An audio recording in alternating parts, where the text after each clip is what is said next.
Welcome to Strategy Saturday. I'm Charles Carillo, and today we're going to be discussing how to deal with non-paying tenants. So disclaimer, I am not a real estate attorney and you're not either, so speak to one if you have a non-paying tenant.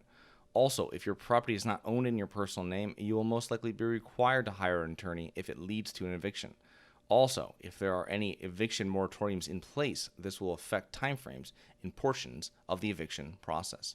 So first off, understanding your lease and inherited leases. Before using a lease, have your attorney review it.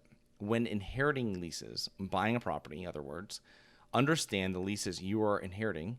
Make sure on renewal they are signing your lease. Don't just keep them month to month after the inherited lease runs out. Second, keep detailed records. Know when rent is due. Know who owes what the grace period is, what the late fees are, and when do they kick in. When did you send new notices of non-payment? When did you call? It's important to know all this and making sure that you record all of it. Third, know your state and local laws. Every state is different. You can find these online. Make sure it's on a .gov website. For example, you cannot lock a tenant out, turn off utilities, harass, or make threats. What do you do when someone does not pay? So here's the first 5 days after someone doesn't pay. Send a notice of late rent, the rent due, rent for which months, applicable late fees. You could mention that you will start legal proceedings, but I would just be in the mindset that they forgot. Have a set form email or letter that you quickly print off and post on their door and or email them and text them. Next, I would speak to the tenant in person or over the phone. Be clear and firm. So maybe this is a couple days afterwards. Remember, the first goal is to be paid, and the second goal is to avoid an eviction. They may have a cash flow issue, and you can get partial payment, say Friday, and the balance in 1 to 2 weeks.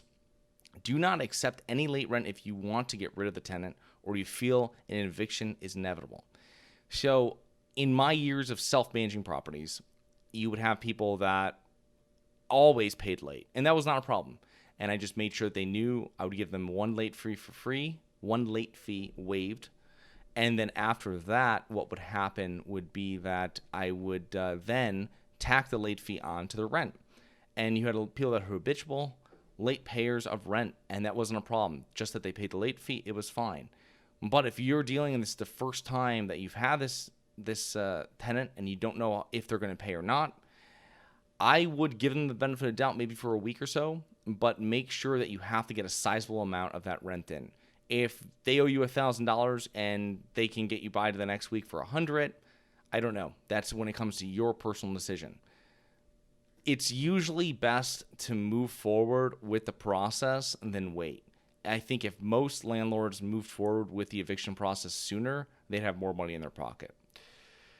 So lastly, have your attorney send a pay or quit notice. I would send this about 5 days after the rent is due if no other arrangements are made. The time period for a pay or quit notice is short, 3 to 5 days.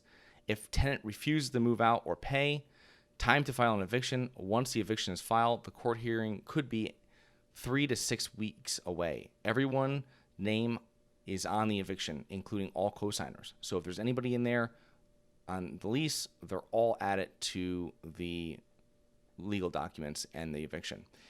Unlawful detainer. So there's two parts of it, really. There's the unlawful detainer, which is the eviction, and there's the judgment portion for rent owed, which is pretty worthless because you're not going to get money out of anybody. And so we have judgments on people. They'll be sent to collections, and you'll never hear from them again. So, but in regards to the two parts of the eviction, really what you want is you want to get the possession of the property, possession of the unit back so you can clean it and rent it. Don't use a litigation attorney that's going to charge you $300 to $600 an hour. Use a real estate attorney that focuses on evictions.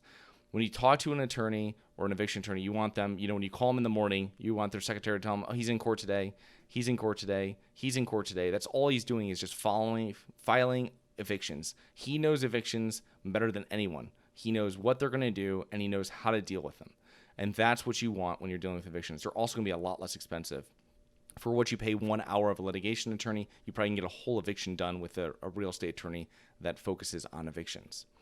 Eviction alternatives, cash for keys. So this is one of my favorites, and this is something that you should definitely look into if you're having a non-paying tenant. So this avoids legal fees, avoids months of rent loss, and possibly avoids damage to your unit if all done correctly. So when I have successfully used this, I did not offer an amount. I asked them what they need to move. If they are halfway decent people, it'll be less than what you think. Slowly agree, but only if they move out in 7 days and if the apartment is clean with no damage and no furniture left. Maybe do a walkthrough the same day to view the condition. So let me just give you an example here. Someone's not paying. You go to them. I lost my job. There was an issue. Whatever it is, they're not paying rent. Be like, listen, I can't take $100 here for $1,200 worth of rent and then $100 here. You're going to get behind too soon, too fast, right? So what we're going to do is this. We are going to, if I gave you a set amount of money for you to leave, would you be able to leave? How fast? And what amount would it be?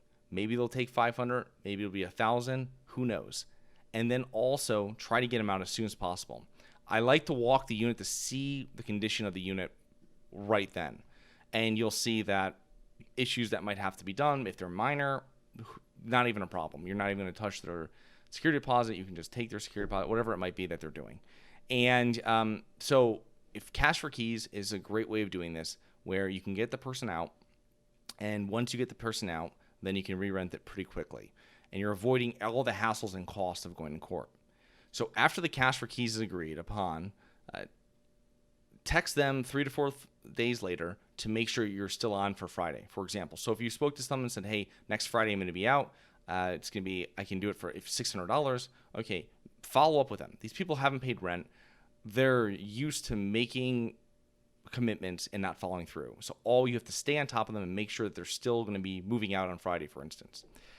No response means you're back to eviction route, okay? You're not going to wait to try to hear from them on a Friday. You want to hear from them. If you don't hear from them before the time and you check in, you're going forward with eviction. On move-out day, you may want them to sign a lease termination form, speak to your attorney, walk the unit, have them sign, get the keys, give them cash, and immediately change the locks, like bring the locks with you. Paint, clean, rent, and repeat. So I hope you enjoyed. Please remember to rate, review, subscribe, submit comments and potential show topics at globalinvestorspodcast.com. Look forward to 2 more episodes next week. See you then.